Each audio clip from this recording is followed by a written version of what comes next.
నమస్కారం, welcome to Disha TV. రేపైతే శ్రీరామనవమి అయితే వచ్చేసింది. సో శ్రీరామనవమికి అసలు ఆ శ్రీరామనవమి విశిష్టత ఏంటిది, ఎలా జరుపుకోవాలి, ఏంటివి అనేది ఈ రోజు అయితే గురువుగారు అయితే మనతో ఉన్నారు.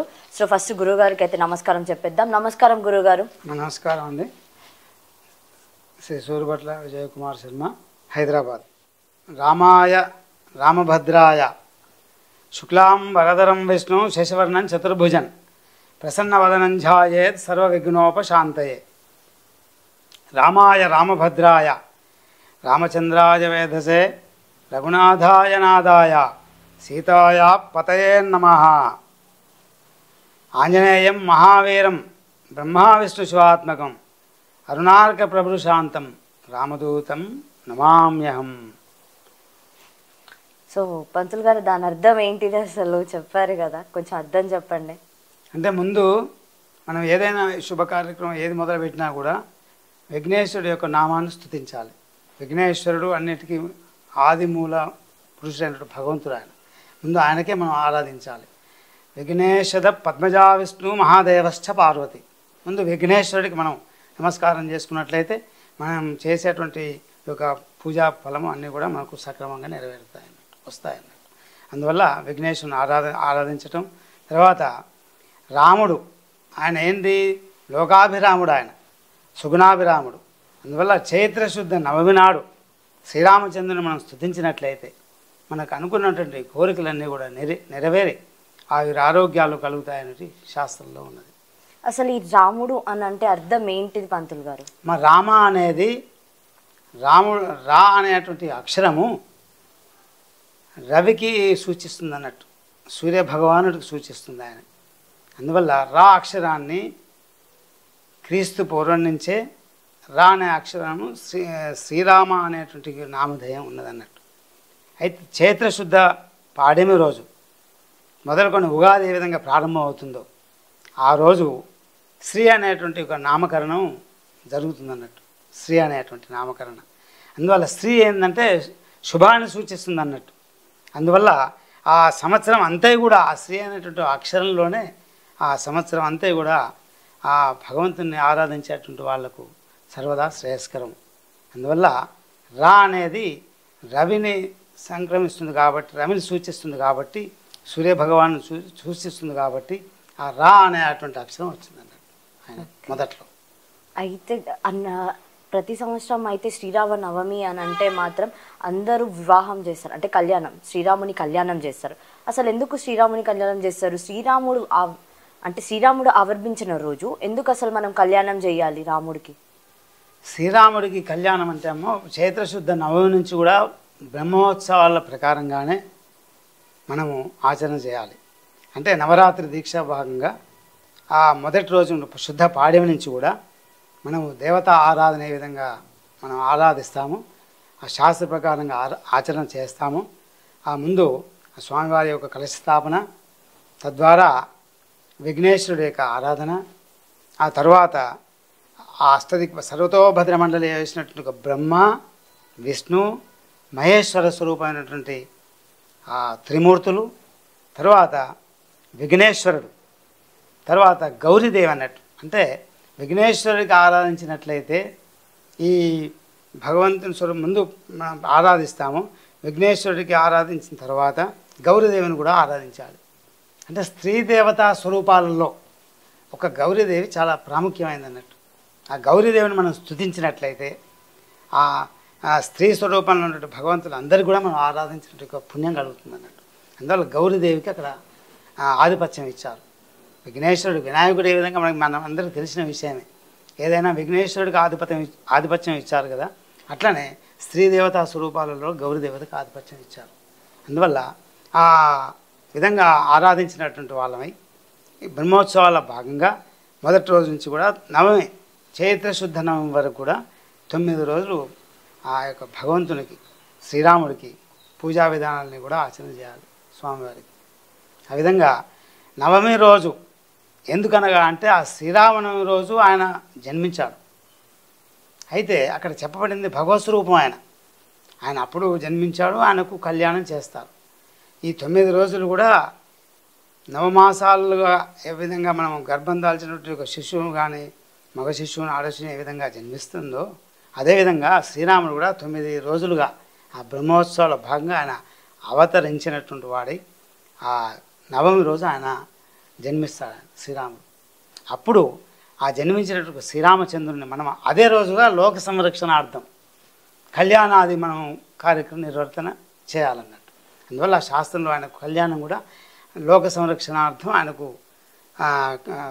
సీతారామచంద్ర స్వామి కళ్యాణ మహోత్సవం కలిసే అని ఆ కళ్యాణంలో చెప్పబడిందంట. అదే రోజున కూడా ఆ మొదటి అనాదిగా నుంచి కూడా వస్తూనే ఉన్నది అన్నట్టు ఆ విషయం. అయితే మనం అందరం చూసుకున్నా కూడా ఏం చెప్తారు అని అంటే పుట్టినరోజు మాత్రం పెళ్ళిళ్ళు చేసుకోవద్దు అని చెప్పి మనకైతే చెప్తా ఉంటారు. మరి అలాంటి పుట్టినరోజు ఎవరైతే రాముడైతే పుట్టారో మరి అలాంటి రోజు అసలు కళ్యాణం చేయొచ్చా? కళ్యాణం ఆయనకు చెప్పబడింది కదా శాస్త్రంలో. అదే రోజున శ్రీరామనవమి రోజున సీతారామచంద్రస్వామి యొక్క కళ్యాణం చేయాలని శాస్త్రంలో ఉంది. కాబట్టి జన్మించినది అదే రోజునప్పటికీ ఆయన భగవత్ స్వరూపం, ఆయనకు అతీతమైనటువంటి శక్తి గలవాడు ఆయన భగవంతుడు. అందువల్ల ఆయనకు అదే రోజున కళ్యాణం చేసినట్లయితే లోకమంతా కూడా సుభిక్షంగా ఏ సుఖశాంతితో జీవనం కొనసాగిస్తారు. మానవులందరూ కూడా ఏ లోటుపాటు లేకుండా రాజ్యపరిపాలన కానీ మరియు మానవులు కానీ సుఖ సంతోషితాన్ని ఉంటారని శాస్త్రం చెప్పబడింది అన్నట్టు. అసలు ఈ కళ్యాణం చూడడం వల్ల కలిగే పుణ్యం ఏంటిది? ఈ కళ్యాణం ఏంటి అంటే ఆనవాయితీగా వస్తుంది. శ్రీరామనవమి రోజు రాముడి యొక్క మంత్రము చాలా గొప్పది. ఆ విధంగా ఈ శ్రీరామనవమి రోజున ఆ యొక్క రాముని యొక్క మంత్రాన్ని పఠించినట్లయితే అందరు కూడా అనుకున్నటువంటి కోరికలన్నీ కూడా నెరవేరి ఆరోగ్యాలు కలిగి సర్వత్రా విజయం కలుగుతుంది. అంటే తర్వాత వివాహం కానటువంటి వాళ్ళకు కూడా ఇంకోటి ఏంటంటే ఆ రోజున కళ్యాణం ఆది పురుషులు అయినటువంటి దంపతులు వాళ్ళు రాముడు శ్రీరాముడు సీతాదేవి, ఆమె లక్ష్మీ స్వరూపము, ఈయన విష్ణు స్వరూపం అన్నట్టు. అందువల్ల సాక్షాత్ విష్ణువుని లక్ష్మీదేవిని స్తుతించినట్టు భాగ్యం కలుగుతుంది. కాబట్టి ఆ విధంగా వాళ్ళు ఏ విధంగా ఆదర్శప్రాయంగా ఉన్నారో అటువంటి ఒక వరుడు అమ్మాయిలకు ఒక వివాహం కలిగినటువంటి వాళ్ళకు కూడా ఆ రాముడి లాంటి ఒక వరుడు వస్తాడనే ఒక నానుడు ఉంటుందన్నట్టు. ఆయనలో అంత తపశక్తి ఉంది. కాబట్టి ఆయనకు మనం స్తుతించినట్లయితే ఆయన లాంటి వరుడు అమ్మాయిలకు వివాహం కానటువంటి అమ్మాయిలకు ఖచ్చితంగా వస్తుందని శాస్త్రం ఉంది. అయితే ఇప్పుడు ఎలానో వివాహం కానీ అమ్మాయిల గురించి చెప్పారు కదా, అయితే వివాహం కానీ అమ్మాయిలు శ్రీరామనవమి రోజు ఏం చేయాలి? ఆ కళ్యాణాన్ని కూడా వాళ్ళ యొక్క గోత్రనామముల చేత ఆ స్వామివారికి కళ్యాణ మహోత్సవం జరిపించాలి విధిగా. ఎందుకంటే అదంతా కూడా ఉండి ఆ కార్యక్రమాన్ని నిర్వర్తించినటువంటి వాళ్ళని లేదా వాళ్ళు ఆ కళ్యాణం చూసినటువంటి వాళ్ళైనా సరే వాళ్ళ యొక్క ఫలితం కలుగుతుంది. రెండవది స్వామివారికి వారి యొక్క శక్తి కొలదిగా పూజా ద్రవ్యముల చేత కొద్దిగా పసుపు, కొద్దిగా కుంకుమ, కొన్ని పూలు స్వామివారికి, ఎందుకంటే ఫలం పుష్పం పత్రం తోయం మన శక్తానుసారంగా ఒక చిన్న పుష్పాన్ని కానీ స్వామివారి సమర్పించాలంటే ఆ రోజు మన ఉడతా భక్తిగా సమర్పించినటువంటి వాళ్ళవి స్వామివారికి తలంబరాలు కూడా. ఎందుకంటే కళ్యాణం కమనీయ కోమలకరం కళ్యాణం అనేది. ఎందుకంటే ఆ అక్షంతలు స్వామివారికి ఆ తలంబరాల రూపంలో స్వామివారి మీద పాదములందు ఆ తలంబరాలు వేసినటువంటి వాళ్ళవి తర్వాత ఆ తలంబరాలను మన శిరస్సును కూడా వేసుకుంటారు అన్నట్టు. అంటే ఆ భగవంతుని యొక్క ఆశీర్వచనం కలుగుతుంది. అంటే అందువల్ల ఆ కళ్యాణం వివాహం కానటువంటి వాళ్ళకు కూడా వివాహం అవుతుందని శాస్త్రంలో చెప్పబడింది. అంటే అక్షంతలు శిరస్సు మీద వేసుకోవడం మంచిది అంటారు. ఆ యొక్క స్వామివారి అక్షంతలు ఆయనకు సమర్పించినటువంటి పాదములైన మనం కూడా ఆయనకి లోక సంరక్షణార్థం కదా ఆయన శ్రీరామచంద్రుడు.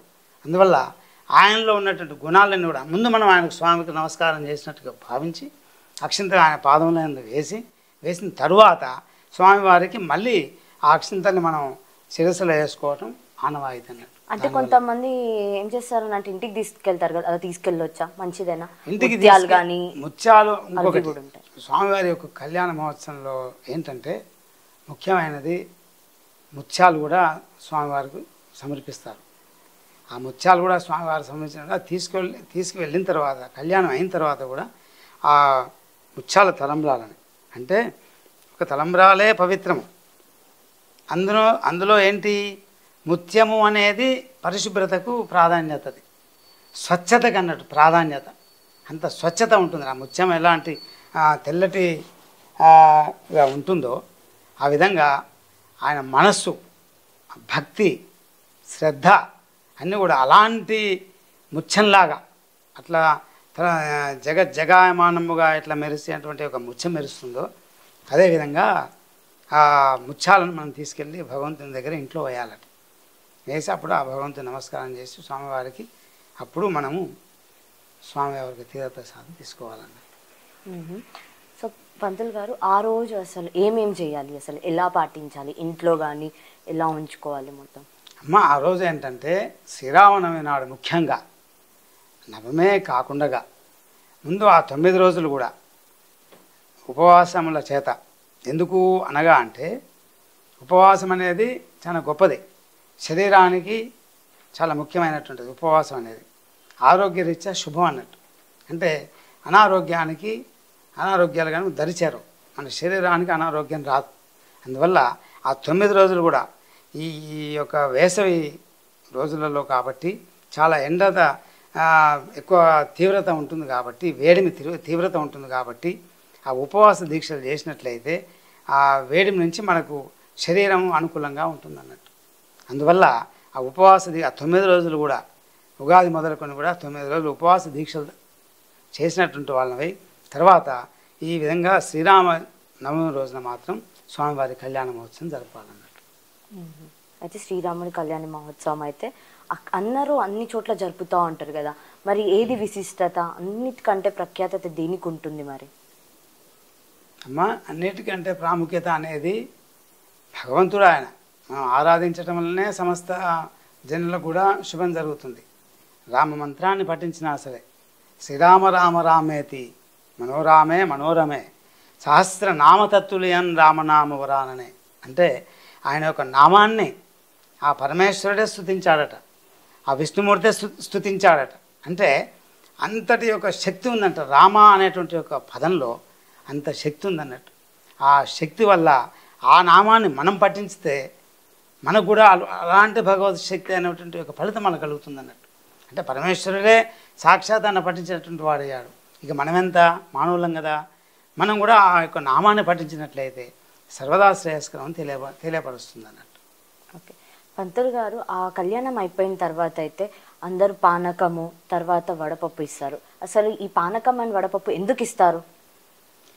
ఒకటి ఏంటంటే ఈ 9 రోజులు కూడా దీక్షా నియమం చేత ఉండాలి. అంటే బ్రహ్మోత్సవాలు జరిపినటువంటి యొక్క ఫలితం అన్నట్టు.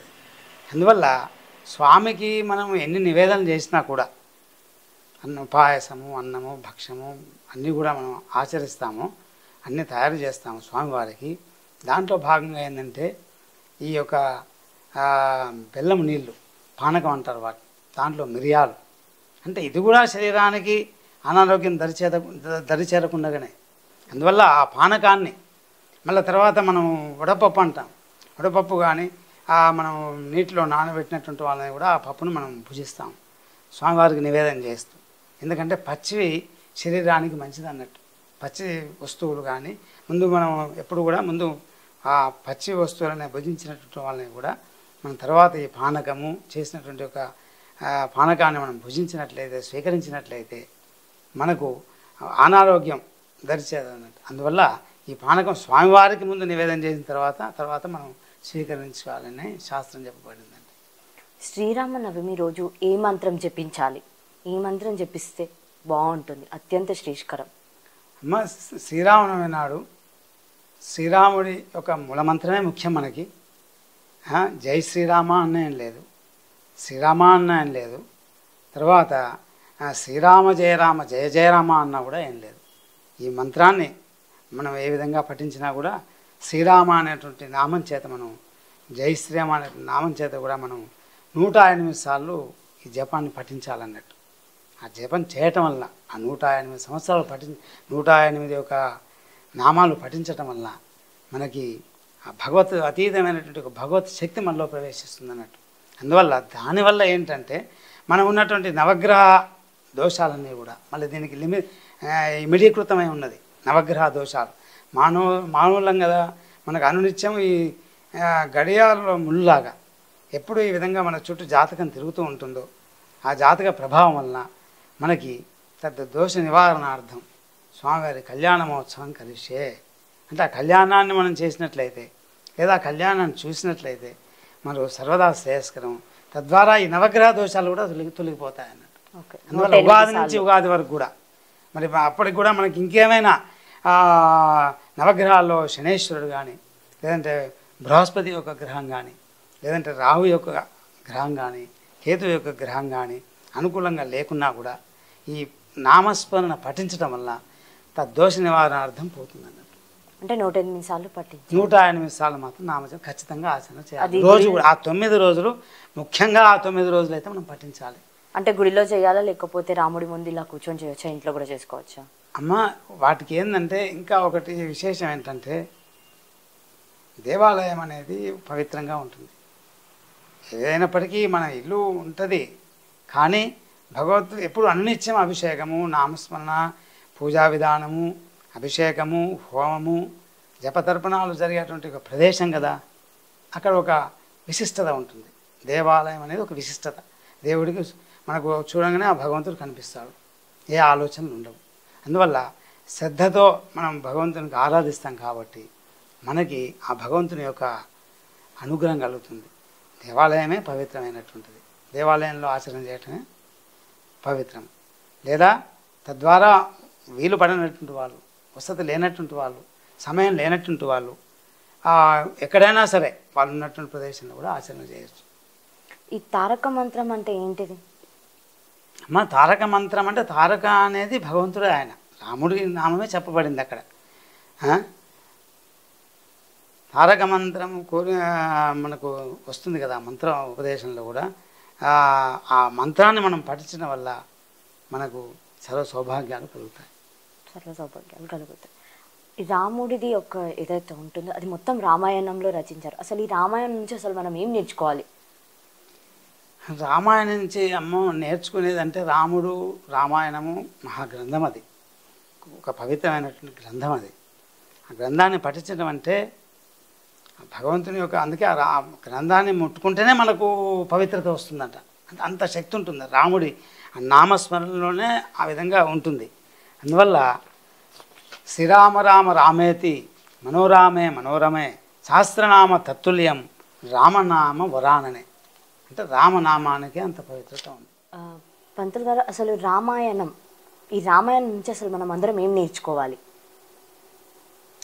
మరి రామాయణం అనేది మహాగ్రంథం. అది రాముడి యొక్క నామాన్ని స్తుతించటం చాలా విశేషం. రాముడి యొక్క నామాన్ని విష్ణుమూర్తి ఆ పరమేశ్వరుడే స్తుతించారు. అందువల్ల ఆయన సహస్రనామతత్తుల్యం రామనామ వరాననే. అందువల్ల ఆ 1000 నామాల ఎంత ఫలితం ఉంటుందో, ఆయన ఒక్కసారి శ్రీరామనామం పఠిస్తే అంత ఫలితం ఉంటుంది అన్నట్టు. అందువల్ల రామనామాన్ని పఠించాలి మనం. అంటే రామాయణంలో ఏం నేర్చుకోవాలి? అసలు ఏం చూసి నేర్చుకోవాలి మనం రామాయణం నుంచి? రామాయణం నుంచి చూసి నేర్చుకునేదంటే అమ్మ ఇవి ఏంటంటే, ఇది ఆ శ్రీరాముడు సుగుణాభిరాముడు, 16 గుణములు కలిగినటువంటి వాడు ఆయన.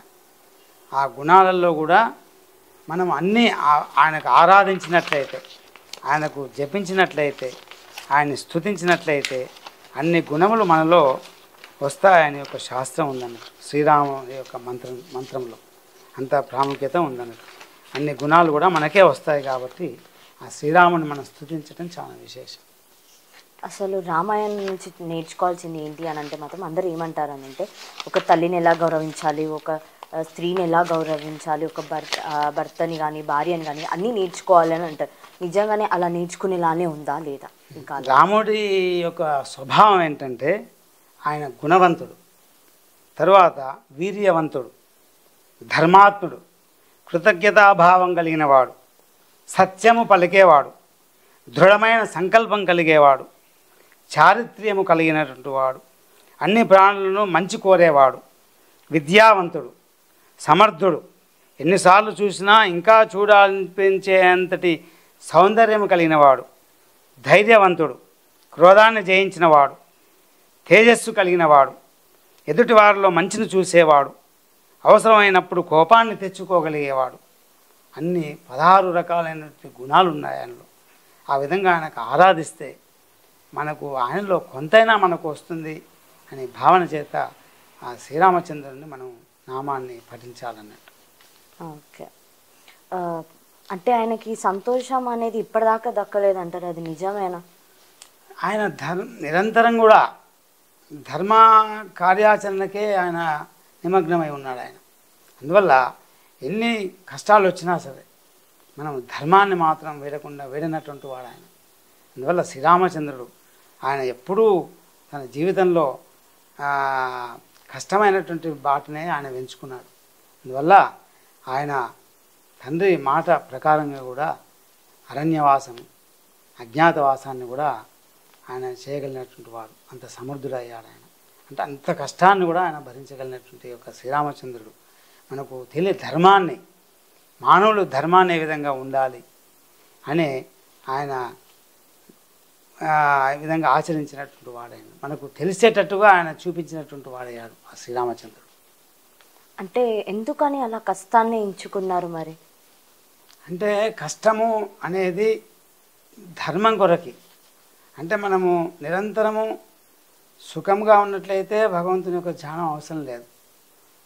దారుణము కఠినం చాప్య మహా దుఃఖం. అంటే కష్టాన్ని కలిగినప్పుడే మనకు బాధలు వస్తాయి, భగవంతుడు అయినటువంటి వాడు గుర్తొస్తాడు. సుఖంగా ఉన్నప్పుడు మనకేమీ తెలియవు, భగవంతుని నామం కూడా మర్చిపోతాం. అందువల్ల కఠినమైనటువంటి ఒక దీక్ష, ఆ దీక్ష ఉన్నట్లయితే ఆ భగవంతుని యొక్క నామాన్ని మనం పఠించగలం అన్నట్టు, ఆ విధంగా స్తుతించగలం, లేదా మనం జపించటం కూడా, నామ పారాయణం చేయవచ్చు. అంటే శ్రద్ధాభక్తుల చేత కూడా ఎంత కష్టాన్ని మనం తీసుకున్నా కూడా ఆ భగవంతుని యొక్క అనుగ్రహం కలుగుతుంది. రెండవది దానికి మనం సమర్థత అయి ఉంటామన్నట్టు. ఆ కష్టం చేత కూడా భగవంతుడు గుర్తొస్తాడు మనకి. ఆయన దశావతారాలమ్మ, విష్ణుమూర్తి దశావతారాల్లో ఉన్నాడు కదా. ఆ దశ అవతారాల్లో కూడా అన్ని రకాలైన అవతారాలు ఎత్తాడు ఆ విష్ణుమూర్తి, ఒక్కొక్కరిని ఒక్కొక్క రకంగా సంహరించేటందుకు. ఆ విధంగా 7వ అవతారం రాముడు రావణుణ్ణి వధించేటందుకు, ఆ రావణుణ్ణి సంహారం చేసేటందుకే ఈ రావణ అవతారం, రాముడి యొక్క అవతారాన్ని ఆయన జన్మించాడు ఆ అవతారంలో. తర్వాత అదంతా కూడా ఆ రామాయణ గ్రంథంలో కూడా అన్ని 7 ఖండాలుగా విభజించబడినటువంటిదే ఉందన్నట్టు. మనం చూసుకున్నా కూడా రావణాసురుడు కూడా ఆయన మహాశివ భక్తుడు అనమాట. మరి ఎందుకు ఆయనని సంహరించాల్సిన అవసరం ఏమొచ్చింది? అంటే రావణుడు ఎందుకు అవసరం వచ్చిందంటే సీతాదేవిని రామాయణంలో చెప్పబడినట్టుగా అరణ్యవాసం వెళ్ళినప్పుడు ఆయన ఏ విధంగా రావణాసురుడు అంటే ఆయన కూడా ఒక బ్రహ్మ, ఈ రావణుడు కూడా ఒక బ్రహ్మ. ఆయన అంత శక్తి, తపశక్తి కలిగినటువంటి వాడు. అంటే ఆయన మరణము రాముడి యొక్క అంశలోనే ఉంది. రాముడే సంహారం చేయవలసినటువంటి ఒక విధిగా ఉందన్నట్టు ఆయనకు. ఆ విధంగా ఆయన రాముడు సీతాదేవిని అపహరించటం, అరణ్యానికి ఈయన అరణ్యవాసం వెళ్ళినప్పుడు కూడా సీతాదేవిని ఈయన తీసుకువెళ్ళటము, అపహరించటము. అందువల్ల అప్పుడు ఈ రాముడు రామాయణాన్ని కూడా ఇదంతా చెప్పబడింది అన్నట్టు. అప్పుడు ఆయన 12 సంవత్సరాలు అరణ్యవాసం, మిగతా 2 సంవత్సరాలు కూడా అజ్ఞాతవాసాన్ని చేయవలసిన పరిస్థితి వస్తుంది అన్నట్టు. అప్పుడు రావణుని రామాయణంలో కూడా చివరి క్షణంలో కూడా మళ్ళీ సీతాదేవిని తీసుకొచ్చినటువంటి వాడే అప్పుడు రావణుని సంహరిస్తారన్నట్టు శ్రీరామచంద్రుడు. ఓకే. తర్వాత వీళ్ళైతే మళ్ళీ వెళ్ళిపోతారు. కానీ అక్కడ కూడా ఓకే మొత్తం మంచిగానే ఉంది, సుభిక్షంగా ఉంది అనుకునే టైంకి మళ్ళీ సీతాదేవిని అయితే రాముడు అడవిలోకి పంపించేస్తారు కదా. అంటే ఎప్పుడైనా సరే కానీ కష్టకాలంలోనే ఉంటారా దేవుడు అనేవాళ్ళు? లేదు, ఆయన ధర్మం వరకే నిర్వర్తించాడు. ఆ అరణ్యవాసాన్ని స్వీకరించగలిగాడు, అజ్ఞాతవాసాన్ని స్వీకరించగలిగాడు. తద్వారా రాముడు ధర్మం చేత ఈ విధంగా ఆయన ఆచరణ, శ్లోక సంరక్షణార్థం ప్రజలకు అందరికీ తెలిసేటట్టుగా ధర్మం ఈ విధంగా ఉండాలి, ధర్మ విధంగా నిర్వర్తించాలి, ధర్మాన్ని రక్షించాలి. ధర్మం రక్షతి రక్షిత, ధర్మాన్ని కనుక కలిగించేటట్టు మనం చేసినట్లయితే రక్ష కలుగుతుంది, మానవులందరికీ క్షేమం కలుగుతుంది అని రాముడు నిర్వర్తించాడు అన్నట్టు. ముందు ఆయన ఆచరిస్తే కదా, నేను ఆచరణ చేస్తేనే ఎదుటి వాళ్ళకి తెలుస్తుంది అనే భావన చేత ఆయన ఆచరణ చేశాడు ముందుగా ధర్మం చేత. ఎవరు కష్టాన్ని తీసుకోరు కదా, అందువల్ల రాముడే స్వయంగా ఆయన కష్టాన్ని తీసుకోగలిగాడు. అంత శక్తి తపశక్తివంతుడు కాబట్టి, ఆయన భగవంతుడే, సాక్షాత్ విష్ణుమూర్తి అవతారమే కాబట్టి, ఆయన భగవంతుడే కాబట్టి ఆయన స్వీకరించగలిగాడు. ఆ విధంగా ఆ రామాయణం అంతా కూడా ఆ విధంగా నడిచిందన్నట్టు. ఆయన నామంలో ఆ విధంగా జరిగింది కాబట్టి రాముడికి అంత నామధేయం వల్ల, నామం వల్ల అంత గొప్ప కీర్తి ప్రతిష్టలు కలిగాయి అన్నట్టు రాముడికి. అయితే మనం చూసుకున్నా కూడా రాముడి యొక్క పరమ భక్తుడు ఎవరు అని అంటే మాత్రం హనుమంతుడు మనకు అందరికీ గుర్తుకొస్తాడు. మళ్ళీ అలాంటి హనుమంతుడి యొక్క సాయం కూడా ఒకసారి రాముడు తీసుకోవాల్సి వచ్చింది. అసలు అంటే ఏంటి, దేవుళ్ళకి దేవుడు అంటే ఇట్లా సహాయం చేసుకోవాలా, సహాయపడాలా? అంటే వానర జాతిలో ఆంజనేయుడు భక్తి పారసున్నటువంటి వాడు, రామనామాన్ని పఠించేటువంటి వాడు ఆయన. అంటే రాముడి యొక్క నామాన్ని ఆయన రాముడి యొక్క హృదయంలో ఉండేటట్టుగా నిరంతరము ధ్యానం చేస్తూ ఆంజనేయుడు ఎప్పటికీ రామేతి రామ, ఎప్పుడు రామమంత్రాన్ని రామనామాన్ని పఠించి ఎంతో కీర్తి ప్రతిష్టలు కలగ చేసుకున్నాడు. ఆయన రాముడిలో లీనమైపోయాడు, రాముని హృదయంలో ఉండిపోయాడు ఆయన ఆంజనేయ స్వామి. అంత తపశక్తివంతుని అయిపోయాడు ఆయన రాముడు రామనామాన్ని పఠించడం వల్ల. అందువల్ల ఆయన ఏంటి, ఇంకా ఆ వానర జాతిలో మిగిలినటువంటి వాళ్ళందరూ కూడా ఆయన యుగంలో రాముడి యొక్క పరిపాలనలో, శ్రీరామచంద్రుడి యొక్క పరిపాలనలో అందరూ త్రేతాయుగంలో అందరూ మోక్షానికి వెళ్ళినటువంటి వాళ్ళు అయ్యారు. ఇంకా మిగిలినటువంటి వాళ్ళు ఈ వానర జాతిలో ఉండిపోయారట.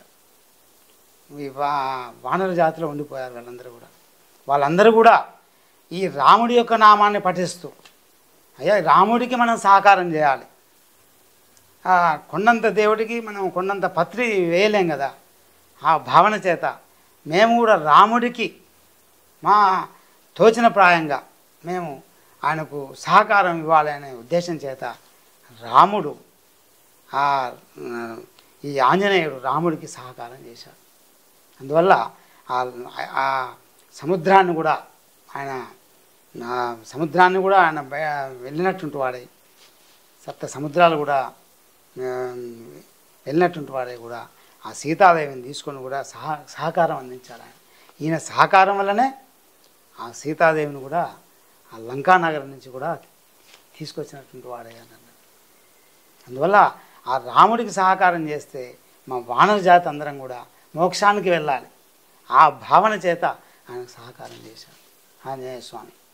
అందువల్ల ఆంజనేయ స్వామి కూడా మనం ఆయన్ని తలచినా సరే, ఆంజనేయ మంత్రాన్ని పఠించిన, ఆంజనేయం మహావీరం బ్రహ్మా విష్ణు శివాత్మకం అరుణార్క ప్రభురు శాంతం రామదూతం నమామ్యహం అంటే బ్రహ్మ విష్ణు మహేశ్వరులు కూడా చెప్పబడింది అన్నట్టు. అంత మంత్రం ఆంజనేయుడి యొక్క మంత్రం కూడా పఠించినట్లయితే బ్రహ్మ విష్ణు మహేశ్వరులు కూడా స్తుతించినట్టు ఫలితం కలుగుతుంది.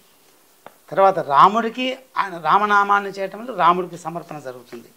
అందువల్ల అంత పవిత్రమైంది కాబట్టి ఆ శ్రీరాముడి యొక్క నామాన్ని పఠించిన ఆంజనేయుడు అంత తపశక్తివంతునుడు అయ్యాడు ఆంజనేయ స్వామి. ఈ సంవత్సరం అయితే మనం ఆల్రెడీ చూసేసాము. ఏంటిది అని అంటే మాత్రము అయోధ్యలో బాలరాముని అయితే ప్రతిష్టాపన అయితే చేశారు కదా. మరి ఖచ్చితంగా ఇది 500 సంవత్సరాల తర్వాత అయితే మళ్ళీ మనము అలాంటి ఒక పూర్వ వైభవం అయితే ఇప్పుడు చూస్తున్నాం అయోధ్యలో. మరి ఎలా ఉంటుందని మీరు అనుకుంటున్నారు? అమ్మ అంతా బాగా ఉంటుంది. రాముడు శ్రీరామచంద్రుడు, ఆయన బాలరామాయణంలో రాముడు బాల్య దశలో ఉంటాడు. అందువల్ల అక్కడి నుంచి జరిగినటువంటి క్రతువులన్నీ కూడా రాముడు ఏ విధంగా బాల్య రూపంలో ఉంటాడో అప్పటి నుంచి ఆయన శక్తి సంపద కూడా మనకు తెలిసిపోయింది అన్నట్టు. బాల్య దశలోనే అంత అతీతమైన శక్తి, తేజవంతమైనటువంటిది వర్చస్సు కలవాడు ఆయన శ్రీరామచంద్రుడు. అంటే బాల్య దశ నుంచే ఆయన తేజవంతమైన యొక్క కీర్తి ప్రతిష్టలు కలిగినాయి. అందువల్ల రాముడు బాలరాముడన్నా ఒకటే, ఏం కాదు. ఆయన కూడా శ్రీరామచంద్రుడే, ఆయన అంశే కాబట్టి అయోధ్య నగరంలో ఆయన ప్రతిష్ఠించారు. ఆ నగరంలో ప్రతిష్ఠించడం దేశానికి, ఎందుకంటే అయోధ్యలో రాముడు జన్మించాడు కదా. అంటే క్రీస్తు పూర్వం 5114 సంవత్సరంలో ఆయన అప్పటి నుంచే ఆయన నామధేయం వినిపిస్తుంది అన్నట్టు, క్రీస్తు పూర్వం నుంచి అప్పటి నుంచి. అందువల్ల ఆయన అయోధ్యలో జన్మించాడు కాబట్టి అయోధ్యలో ఆ బాలరాముని ప్రతిష్ఠించడం కూడా చాలా శుభస్కరం అన్నట్టు. అంటే ఖచ్చితంగా ఇది విశేషం అని అంటారా ఈ సంవత్సరం?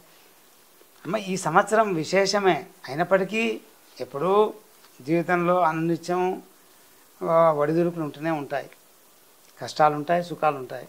ఎప్పుడు సుఖం ఉన్నది అని సంతోషపడద్దు, ఎప్పుడు కష్టం ఉందని సంతోషపడద్దు, దుఃఖపడద్దు. అందువల్ల రెండు కష్టాన్ని సుఖాన్ని స్వీకరణ చేయాలి. అప్పుడే మానవుడు భగవంతుడే ఆయన శ్రీరామచంద్రుడే కష్టాన్ని స్వీకరించాడు, మనం ఎందుకు స్వీకరించకూడదు అనే ఒక భావన ఉంటుంది. అందువల్ల ఏదొచ్చినా సమతుల్యత సమదృష్టితోనే ఉండాలి. అప్పుడే మనకు ఒక స్థిత ప్రజ్ఞత అనేది కలుగుతుంది అన్నట్టు. భగవంతుని యొక్క భక్తిలో భాగంగా ఆయనలో ఉన్నటువంటి యొక్క గుణాలన్నీ సుగుణాలన్నీ కూడా మనకు సంక్రమిస్తాయి. సో ఈ శ్రీరామనవమికి అయితే మీరైతే మాకైతే చాలా అంటే చాలా విశేషాలు చెప్పేశారు. థ్యాంక్ యూ అండి, థ్యాంక్ యూ సో మచ్ చెప్పినందుకు. ఈ శ్రీరామనవమికి ఎలా ఉండాలి ఏంటిది పాటించాలని చెప్పినందుకు థ్యాంక్ యూ అండి. సో చూసారు కదా, ఆల్రెడీ స్వామి అయితే చెప్పేశారనమాట ఏం చేయాలి ఏం చేయొద్దు, రేపైతే ఎలా ఉండాలి, శ్రీరామనవమికి మనం ఏమేం పాటించాలి, ఎలా ఉండాలి, ఎక్కడైతే అంటే గుడి లేకపోతే మీకు సంబంధించిన ఎక్కడైతే వివాహం జరుగుతుందో శ్రీరాముడి కళ్యాణం జరుగుతుందో అక్కడైతే వెళ్ళి చూసినా కూడా అది మనకి ఎంతో పుణ్యం అని చెప్పి అయితే చెప్పేశారు. సో మీరు కూడా ఖచ్చితంగా ఎక్కడైనా మీ దగ్గరలో ఉన్న వాటికి వెళ్ళి ఖచ్చితంగా ఆ కళ్యాణ మహోత్సవాన్ని అయితే చూడండి.